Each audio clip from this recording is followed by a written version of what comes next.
Well, hi everyone, and welcome to the natural gas update this weekend. I'm doing it on Saturday because tomorrow I want to do a bigger video on the broader markets. I'm on the website Natural Gas World, and there's a sort of flashing banner here which shows the various bits of news that they think are important. First one, Europe's thirst for LNG continues. Then Azerbaijan targets gas supplies to 10 countries. Colombia's eco petrol to boost exploration. So all kind of bullish news, lots of demand. Russia exports to China rising and so on. And then there's a little bit of European news. This one here, particularly Germany improving efforts to meet 2030 hydrogen goals. And also Europe's extraordinary good fortune with winter weather, which kept a cap on demand. So not an awful lot there. No mention of the explosion which took place last week, but if we go to natural gas intelligence, there's a little bit of news about that further down, but not a lot. The headline here, the story of the day, June natural gas futures stay strong despite sinking LNG demand. Doesn't seem like LNG demand overall is shrinking. Perhaps the mild winter weather did cap demand, but overall, I don't think we're seeing a shrinking demand. If anything, I think we're seeing an increase in demand for natural gas. And then there's a little article here in Colombia, Gulf pipeline fire impacts natural gas flows south of Mississippi. And we saw a bit of a blip on the chart. We'll have a look at the charts shortly. And just going across to the COT report, this is from the CFTC. It's quite interesting. If you have a look at the commitments of traders, you can see commercials kind of balanced long and short, slightly to the long side, but pretty much 50-50, 503 against 398. Producers a little bit short, but not much. Managed money, pretty much 50-50. Non-commercial slightly long, but not by a huge margin. Swap dealers not going to worry too much about that, and then other reportables. But what's interesting is that the commercials and the producers, if you kind of aggregate these two numbers, are pretty much 50-50, as is the managed money. And then the non-commercial slightly to the short side, but you can see there's been more short covering with more short contracts taken off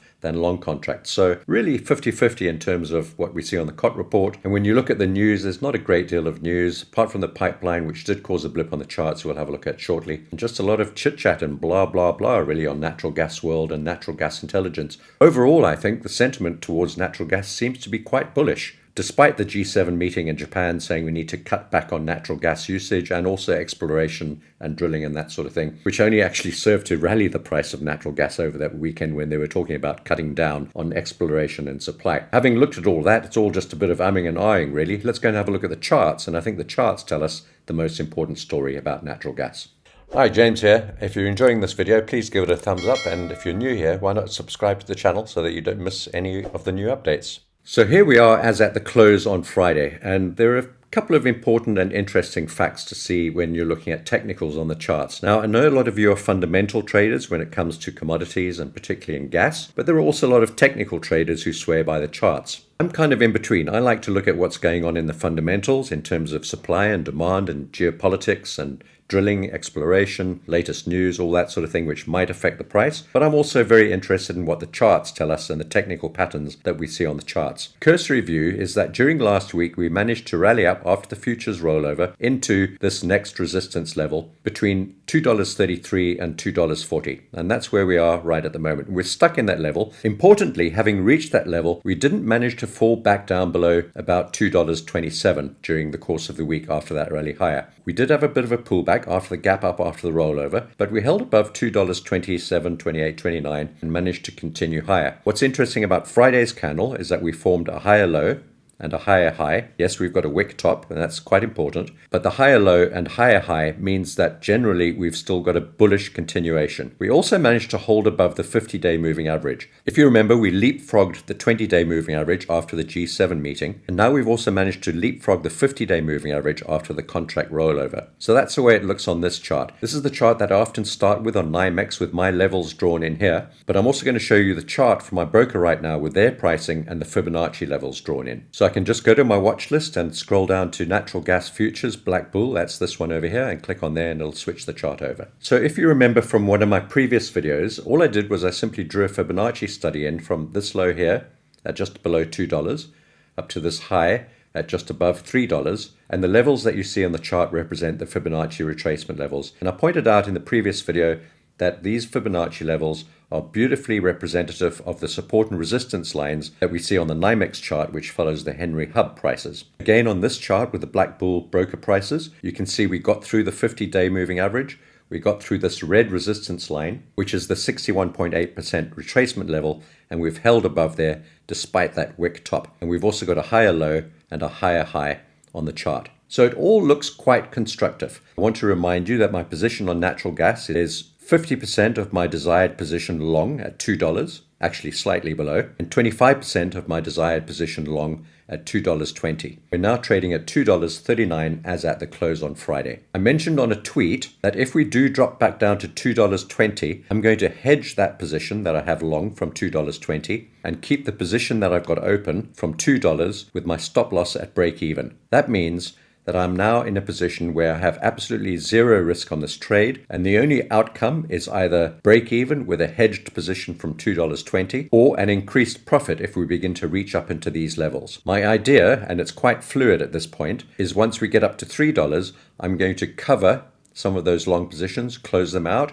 or I'm going to hedge with a short position with either a full or a partial size of the trades that I've currently got open. I haven't yet decided on my strategy when we get to $3. Some of it will depend on price action if and when we get there, and the way the markets look, the way the markets are trending, whether we push up through there dramatically and violently and close above there. There'll be all sorts of considerations to take into account once we get up to $3. Let's go across and have a look at the shorter term charts, perhaps the 4-hour and the 1-hour charts right now. So here's the 4-hour chart, and this is going back down to that low at $2, and I've got the Fibonacci levels drawn up above us. And this is a beautiful looking chart. We've held above that $2 level. We burst up through these resistance levels on the rollover. We pulled back a little bit into the support level here, which is denoted by the 78.6% Fibonacci. We held above the 50 and the 100 period moving averages on the 4-hour chart. We're now holding above this red line support level going back to the beginning of February, which is also the 61.8% Fibonacci level. And despite that wick top and spike high caused by the gas pipeline explosion, an act of God, I suppose you'd call it, because it seems to have been a lightning strike and not some sort of act of sabotage or any other funny business, and we've held above there quite nicely despite all of that.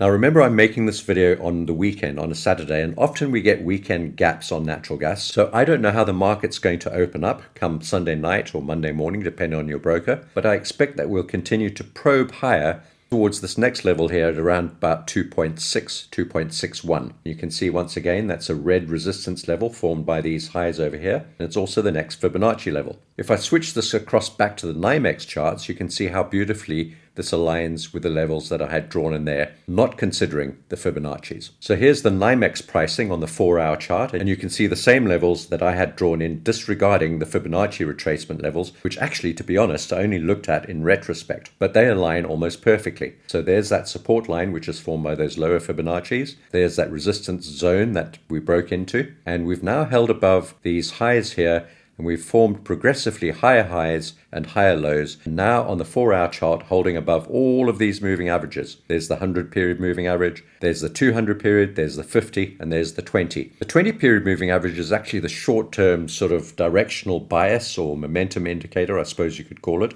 or support level, and we've held above the 20 period moving average and closed above it quite beautifully since Monday or Tuesday last week. If I zoom in a little bit, you can see that despite having a couple of dips below it, we only actually had one 4-hour candle that closed fractionally beneath the 20 period moving average, and since then we've held above it and closed above it, and that's a pretty bullish sign on this chart. What we're hoping for with the open of the new week is a new push up to this high, the gas line pipeline spike high, and then a move up into this next zone at around about 2.6, give or take a few pennies on each side. And that's our next resistance level. In fact, before we get up to the big $3 number, where I'll be looking to adjust my positions. Once again, I'm going to switch back to the Black Bull futures contracts with the Fibonacci studies drawn in, and let's compare that to this. There's the $2.60 level, which I was referring to on the previous chart. You can see why it's a good resistance level, because not only is it the 38% Fibonacci level, but it's also these previous resistance levels going back into early February. Now remember, we're going through this Fibonacci study in reverse. These are previous support levels, which now we're approaching back up towards from underneath, and they're now becoming resistance levels. So we're kind of using the Fibonacci in the opposite direction, if you know what I mean. If you're not long on natural gas so far, you may have missed the boat a little bit. However, you might consider trying a very small long position somewhere in the range of this last 4-hour candle, which formed the spike. That's somewhere between $2.50 and $2.30, 28, 29, 30. Somewhere within this candle, with a bit of luck and above these moving averages, the 50, the 200, and the 100, will continue to find support. You must allow, however, for this price to fall back down towards $2.20, and if this bullish trend is not to continue, there's every danger of a renewed collapse back down to $2, and then potentially the levels beneath that, which I've pointed out in previous videos, which are not now drawn in on this chart, and that's $1.80 and $1.50. At this point, I don't think that's going to happen. We've got this beautiful curved bottom here. We've got progressively higher highs and higher lows, and you can see there's real intent in this market to push up higher so far. We've also got this little nipple at the bottom of this curved appendage, which I've pointed out before, which I think is kind of humorous. Just that little dip below $2 forming this little nipple, and you can guess what sort of anatomical picture this looks like, with a rounded bottom and a nipple at the bottom of that curve. And believe it or not, even though my description may be a little risque, it's actually quite a valid chart pattern, with this little nipple spike down below here forming a false breakout in the bottom of this beautiful upward curve. Let's switch back to the day chart. So this is a much bigger picture of the day chart. You can see we're still very, very low, right at the bottom of this massive move down. We haven't seen any dramatic move up. In fact, natural gas has been uncharacteristically non-volatile for quite a long time. And I think that we need to get up to $3, which is the top of this pink zone, and also where this 100-day moving average is continuing to move down into. And if I zoom in there, you can see at some stage in the very near future, this 100-period moving average will touch the top of this resistance level at around about $3, and with a bit of luck we can get the price to move up there. So those are my ideas on natural gas, and notwithstanding the rather dull news that we're seeing on Natural Gas World and Natural Gas Intel, and the COT report showing that for all intents and purposes we're pretty much balanced on the futures contracts right across commercials, producers, managed money, non-commercials, and all the others. Notwithstanding all of that, I think we're still due for at least some sort of increase in volatility and a short squeeze up to about $3, remembering that natural gas could well trade somewhere between $2 and $3 for the most part for the rest of this summer and perhaps the rest of this year. So don't expect natural gas to suddenly explode up into $3.50, $4, $4.50, $5. I'm not sure if we're going to get that sort of movement straight away. My longer term target for natural gas, however, remains $3.40, $50, $60 or $75 in this sort of flesh colored region above us, where I do believe there are still a lot of people holding long positions, and the same applies to the $3 level. I think getting through $3 is going to be pretty tough, pretty hard work, but if we do manage to do that, we should get up into this flesh-colored area, 340, 50, 60, or 75, and that may well be before the coming winter season towards the end of this year. Well, I hope you found that useful, and as always, please give the video a thumbs up. And if you're new to the channel, it would be great if you supported the channel by subscribing. Take care, have a great rest of the weekend, and I'll speak to you next week.